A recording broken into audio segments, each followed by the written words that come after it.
Xăm chay bán có liền xăm chay khá tới vừa luôn ấy hot tỉnh tuốt tai sầm khán nhằm bán group kia bán vậy bị rú chết với cái hao thạ xôi tôn nghe nhé mình xôi răng nhé chứ vị thi phơ chỉ tập bộ nhom nhom mòn nó cặp liền xả thấy nhom nhom mà sầu nó nhom đại chỉ mùi nó nhây ta mà đông thế cha mới đại gì này thế hai pe sầu nó nhom đôi đậm bở mình tịchได้nó không tận năng vậy tới giờ mình ngao ở trên này thế còn tại stroke riêng cho anh ban mà pay sam sập hiện rồi chẳng á chaผมmòn nó chập cho anh thì sầu rồi hai dương strong tục mà lại xin ai sửa tận chẳng á hay có miên lại tiếtได้បងបងខ្ញុំសោះតែប៉ុណ្ណឹងជាមួយនឹងបើខ្ញៃតែប៉ុណ្ណឹងទេបន្ទាប់មកខ្ញុំចាប់ដើមមកលាយប្រភេទម្សៅ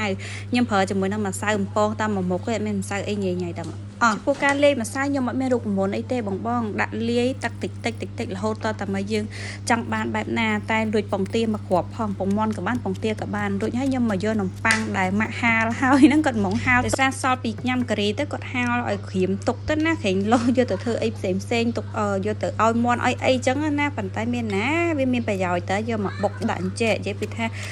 ប្លែកណាបងបងឲ្យស្រួយឆ្ងាញ់ហើយបើនិយាយពីពណ៌វិញក៏ហមស្អាតនៅខាងក្រៅស្អាតមែនណានៅក្នុងនេះគេលោកបងប្អូនមើលអត់ឃើញស្អាតទេតែនៅខាងក្រៅពណ៌ស្អាតដូចនៅគេលក់នឹងកន្លែង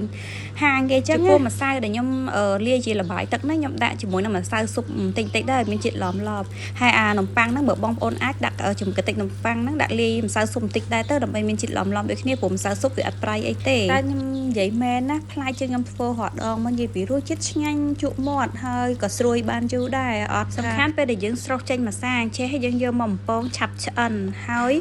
ឆ្ងាញ់ហើយសាច់ខាងក្នុងរបស់គេគឺនៅមានភាពទន់បានល្អតែបើឲ្យស្រួយរាប់ម៉ោង3 4 5ម៉ោងអីគឺវាអត់ទេបងបងអើយចាវាស្រួយបានមកល្មមប៉ុន្តែបើនិយាយអាសាច់កតិចខាងក្រៅហ្នឹងគឺវាទន់ហើយសំខាន់ជៀនមកឡើងពណ៌ស្អាតអញ្ចឹងអីនិយាយជៀនបំពងនិយាយទៅបងបងមើលឃើញចាពណ៌គឺស្អាតគួរឲ្យឆ្ងាញ់អញ្ចឹងហ្មងហើយខ្ញុំនិយាយមែនណាញ៉ាំទៅឆ្ងាញ់មែនជក់មាត់សរុបសេចក្តីមកមន់ហ្នឹង1គីឡូតែបើនិយាយពីថាញ៉ាំវិញសាច់ញ៉ាំបាត់តែចុងស្លាប់នឹងឯងក្រៅពីហ្នឹងគឺកូនក្មួយនឹងឯងគឺថាគេឆ្ងាញ់មួយទឹកជ្រលក់ហ្នឹងផងហ៎